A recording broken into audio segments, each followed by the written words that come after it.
तर तिकडे पुण्यात शिवसेना भाजप युतीचं नेमकं काय होणार हा सवाल अद्यापही आहे। शिवसेना आणि भाजप पक्षांमध्ये कुठल्याही हालचाली नाहीयेत। अद्यापही शिवसेना भाजपमध्ये कुठलीही बैठक झाली नाहीये।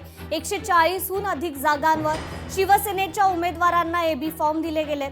पुणे पालिकेची निवडणूक दोन्ही पक्ष युतीत लढणार की स्वबळावर हा पेच अद्याप कायम आहे। या संदर्भात आपण अधिक अपडेट घेऊयात आपले प्रतिनिधी अमोल धर्माधिकारी यांच्याकडून। अमोल, पुण्यात शिवसेना भाजप युतीचं नेमकं काय होणार? युती होणार की स्वबळावर लढणं जाणार हा पेच अद्याप कायम असल्याचं समजतंय। काय अधिकची अपडेट?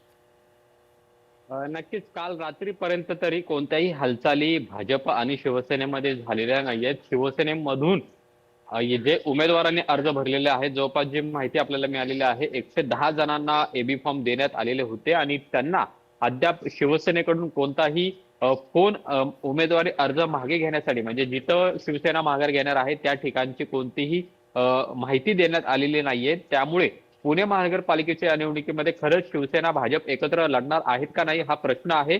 त्यामुळे आज दुपारी 3 वाजेपर्यंत खरं तर अर्ज मागे घेण्याची मुदत आहे। सकाळी 11 वाजता अर्ज मागे घेण्याची प्रक्रिया सुरू होणार आहे। काल दिवसभरामध्ये 67 जणांनी अर्ज मागे घेतलेले आहेत, मात्र यामध्ये शिवसेनेमधले कुणीही नाहीयेत आणि त्यामुळे एकीकडे उदय सामंत 2 दिवसापूर्वी म्हणालेले होते की जरी आज आमच्या पक्षातनं सर्वांनी अर्ज भरलेले असले तरी आम्ही भाजप शिवसेनेसोबत एक बैठक होईल आणि त्यामध्ये बऱ्यापैकी अर्ज हे मागे घेतले जातील आणि शिवसेना भाजपच पुणे महानगरपालिकेमध्ये एकत्र लढणार आहे असं वक्तव्य त्यांनी केलेलं होतं। मात्र त्यानंतर कोणतीही बैठक ही भाजप शिवसेनेच्या वरिष्ठ नेत्यांमध्ये झालेली दिसत नाहीये। काल रात्रीपर्यंत तरी ही बैठक झालेली नाहीये आणि त्यामुळे खरंच शिवसेना या पुणे महानगरपालिकेच्या निवडणुकीमध्ये स्वबळावर लढणार का हा प्रश्न निर्माण होतोय, कारण की भाजप सोबत जात असताना त्यांना मनासारख्या जागा या मिळालेल्या नाहीयेत। अवघ्या 15 जागा या भाजपकडून त्यांना देण्यात आलेल्या आहेत। दुसरीकडे त्या 15 जागांपैकी 7 जागा अशा आहेत ज्या शिवसेनेला नको होत्या। त्यामुळे हे शिवसेने आणि भाजपमधला जो वाद होता तो शेवटच्या क्षणापर्यंत आपल्याला पाहायला मिळालेला होता आणि त्यामुळेच